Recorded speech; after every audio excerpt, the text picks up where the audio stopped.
Welcome to Saints and Stillness, a quiet series following the men and women of the Church of England's liturgical calendar.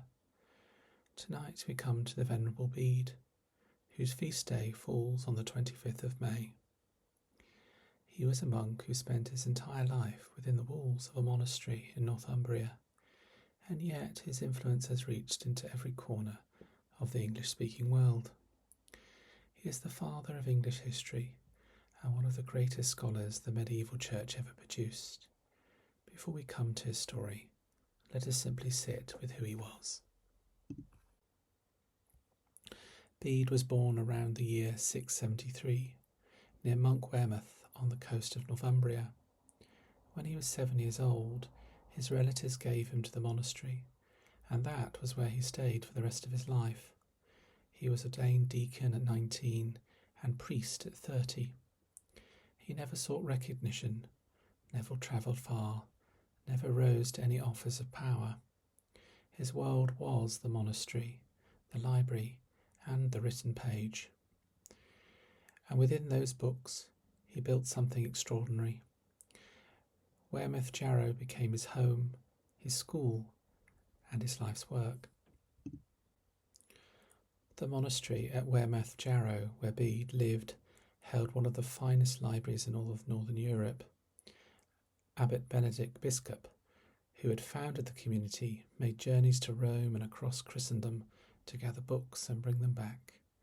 From scripture and the fathers to grammar and astronomy, natural science and poetry, the library held an astonishing range of learning. In that library, Bede found everything he needed to understand the history of the church in Britain, and to pass what he found on to those who came after.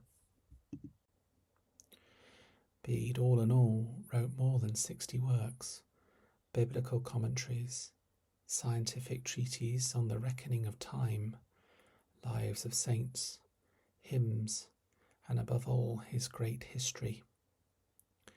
His Ecclesiastical History of the English people was completed in 731, and it remains one of the most important texts in the whole of English history. It was Bede who introduced the use of Anno Domini, AD, as a way of dating historical events, working from the birth of Christ as the fixed point of all time. The system he proposed is the one that the whole world still uses today.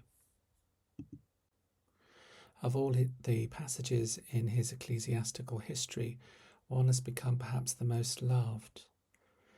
The present life of a man appears for a short space, but of what went before and what is to follow we are utterly ignorant. If, therefore, this new doctrine contains something more certain, it seems justly deserved to be followed. The history traces the story of Christianity in Britain from the time of Julius Caesar all the way to Bede's own day in the early 8th century. It is the principal source of almost everything we know about the early English church. Without Bede, that history would be almost entirely lost, and what makes it remarkable, beyond the sweep and depth of its learning, is the care with which it was written. Bede gathered testimony from across the country, named his sources carefully, and distinguished between what he knew and what he had been told. He was, in the fullest sense, a historian. Bede died on the 26th of May 735 at Jarrow, in the monastery where he had lived his entire life. On his deathbed he was dictating a translation of the Gospel of John into Old English. He wanted his students to have it, and he worked right to the final chapter.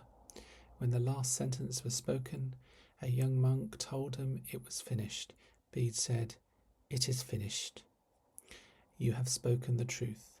Then he asked to be laid on the floor of his cell, facing the place where he always prayed, and there he died, singing the Gloria.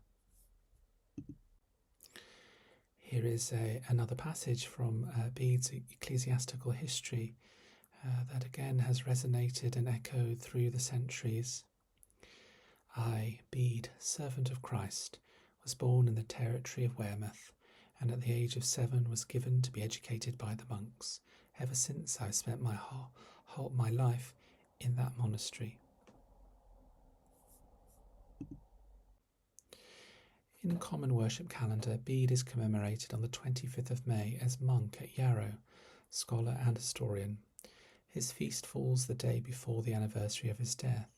He is the only Englishman ever to have been declared a Doctor of the Church. That honour was given to him by Pope Leo XIII in 1899. His remains are kept at Durham Cathedral, where pilgrims have come to honour him for centuries. He is buried, fittingly, in the Galilee Chapel, a place of quiet and of learning. Bede's own account of himself at the close of the Ecclesiastical History is characteristically simple and precise. It is finished. You have spoken the truth.